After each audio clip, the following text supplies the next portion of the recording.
Herkese merhaba. Bugün İstanbul Türkmenistan Konsolosluğu'nun önünde Cenab-ı Serdar Berdimuhamedov Türkmenistan Cumhurbaşkanı'na mektup vermeye geldik konsolosluğa. Mektubu okumak için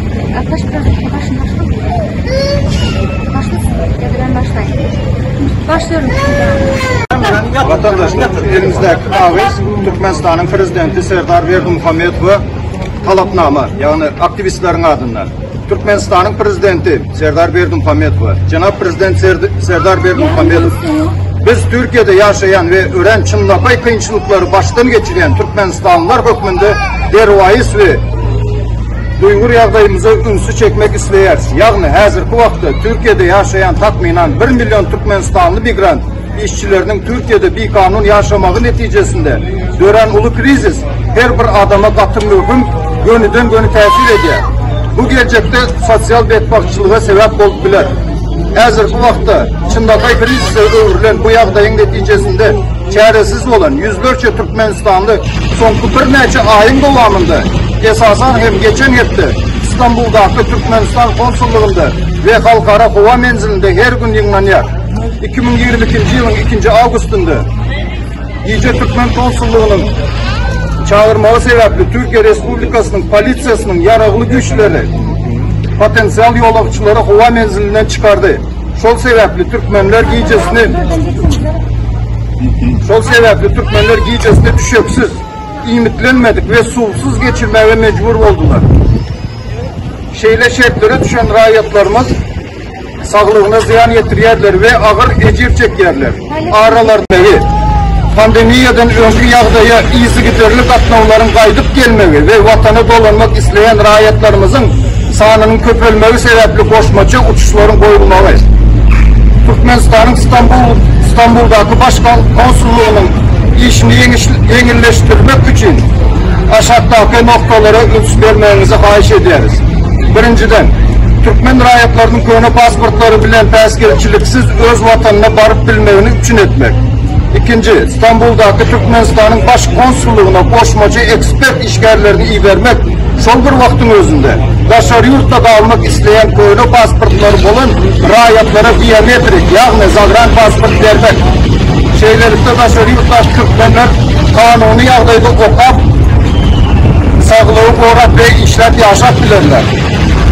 Yıllar boyu halkın kıyımına düşmesinden peydalan öz şahsi rəhbetleri için korrupsiya yüz vuruyan devlet işgərlerden ve şol maksat bilen ortada durup onları himayetkar olan rahatları Türkmenistan'ın kanununa layıklıkla cezalandırmanızı ve şu meseleler boyunca derneği geçirmenizi talep ederiz.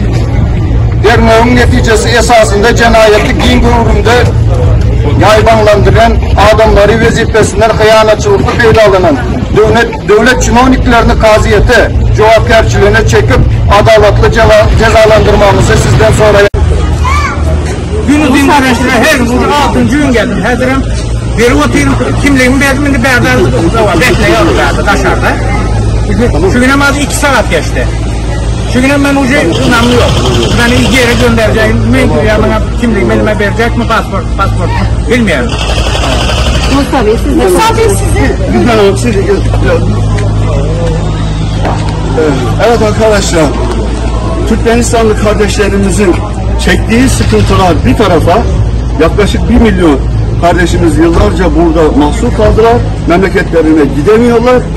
Daha kötüsü ise yaşadıkları zorlukların duyurulması engellenmeye çalışılıyor. Özellikle Türkmenistan devleti yetkilileri, buradaki yetkililer, bakınız şu anda olduğu gibi,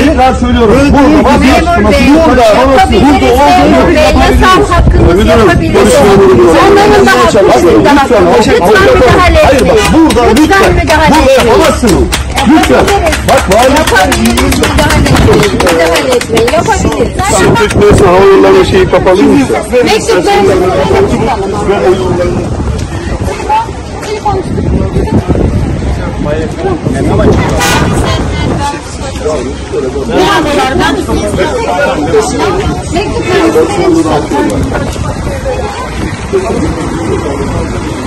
derece yetti.